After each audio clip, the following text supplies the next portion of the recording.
ரதியக்கா அடுப்படியில் இன்றைக்கி அக்கா எல்லா வெரைட்டி ஆஃப் டிஃபனுக்கும் எல்லா வெரைட்டி ஆஃப் ரைஸு, நம்ம வெறும் ரைஸு, கர்ட் ரைஸு எல்லாத்துக்கும் ஏற்ற மாதிரி ஒரு முட்டை தொக்கு செய்வோம். வாங்க அக்கா எப்படி செய்கிறேன் பாருங்கள்.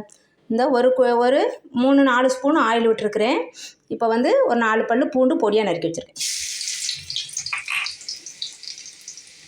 அதுக்கப்புறம் பெரிய வெங்காயம் மீடியம் சைஸ் 4 பெரிய வெங்காயம் மெலிசாக நறுக்கி வச்சுருக்கேன். 2 பச்சை மிளகா முழுசாக தான் போடுறேன் அக்கா.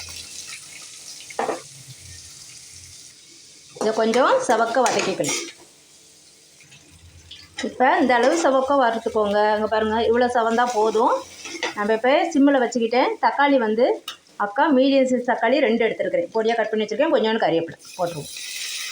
அடுப்பை மீடியமில் வச்சுட்டு போடுங்க. இதெல்லாம் போடும்போது இப்போ வந்து சோம்பு தூள் வீட்டில் அரைச்சி வச்சது 1/4 ஸ்பூன், அப்புறம் ஜீரகத்தூள் அது ஒரு 1/4 ஸ்பூன், அப்புறம் மிளகு தூள் அது 1/4 ஸ்பூன், மஞ்சத்தூள் வந்து 1/4 ஸ்பூன் கிடையாது, ஒரு 5 சிட்டிகன்னு வச்சுக்கோங்க. அப்புறமா தனியாத்தூள் ஒரு 1/4 ஸ்பூன். இது வந்து தனி மிளகாத்தூள் அக்கா. தனியாத்தூள் தனியாகவும் மிளகாத்தூள் தனியாக வீட்டில் அரைச்சி வச்சுருப்பேன். இது 1 ஸ்பூன் ஃபுல்லாக போடுறேன். உங்களுக்கு காரத்துக்கு ஏற்ற மாதிரி போட்டுக்கோங்க. இப்போ நம்ம சால்ட்டு வந்து 1/4 ஸ்பூன் தூள் உப்பு போடுறோம். எல்லாம் போட்டு நல்லா கலந்துக்கலாம். இந்த தொக்கு வந்து ஆல் இன் ஆல் அப்படின்னா நம்ம எல்லா ரைஸ்க்கும் எடுத்துக்கலாம். கர்ட் ரைஸு டிஃபன் ஐட்டத்தில் பொங்கல் தவிர எல்லாத்துக்கும் சேர்த்துக்கலாம். சப்பாத்தி, பூரி, தோசை, இட்லி நல்லா வதக்கலாம்.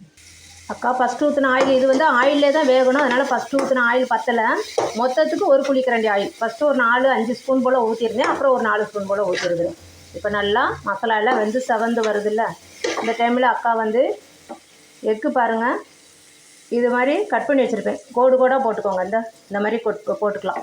அக்கா இன்றைக்கி 4 எக்கு தான் எடுத்திருக்கேன் எங்கள் வீட்டுக்கு. அதை வேக வச்சு இப்படி லைட்டாக கோடு போட்டு வச்சுட்டோம்னா உள்ளே வந்து மசாலா பிடிச்சிக்கும். இதை என்ன பண்ணணும், அப்படியே பரட்டி கொஞ்சம் நல்லா எக்குள்ளே மசாலா பிடிக்கிற வரைக்கும் கொஞ்சம் பரட்டி கொடுக்கணும். ரொம்ப ரொம்ப டேஸ்டியாக இருக்கும். இன்றைக்கி கர்ட் ரைஸுக்கு தான் அக்கா வீட்டில் இந்த தொக்கு கொஞ்சம் நல்லா பரட்டி கொடுப்போம். அவ்வளோதான், எக்கு தொக்கு ரெடி. ரதியக்கா ஸ்டைலில் எக்கு தொக்கு ரெடி. ரொம்ப ரொம்ப டேஸ்டியாக இருக்கும். இது நல்லா இந்த மாதிரி மெரூனிஸாக வர்ற வரைக்கும் நம்ம சிம்மில் வச்சு பரட்டி விட்றோம். அவ்வளோதான், கொஞ்சோண்டு கொத்தமல்லியை தூவிக்கோங்க. அடுப்பு ஆஃப் பண்ணிடலாம். இது 2 மினிட்ஸில் ரெடி ஆகிடுப்பா நம்மளுக்கு. இந்த எக்கு தொக்கு செஞ்சு பாருங்கள். பார்த்துட்டு அக்கா கமெண்ட்டில் எப்படி இருந்துச்சுன்னு சொல்லுங்கள். ரதியக்கா அடுப்படிக்கு சப்ஸ்கிரைப் பண்ணுங்கள், லைக் பண்ணுங்கள், ஷேர் பண்ணுங்கள். தேங்க்யூப்பா. ரொம்ப ரொம்ப சூப்பராக இருக்கும். குயிக்காக ரெடி பண்ணிடலாம். தேங்க்யூ.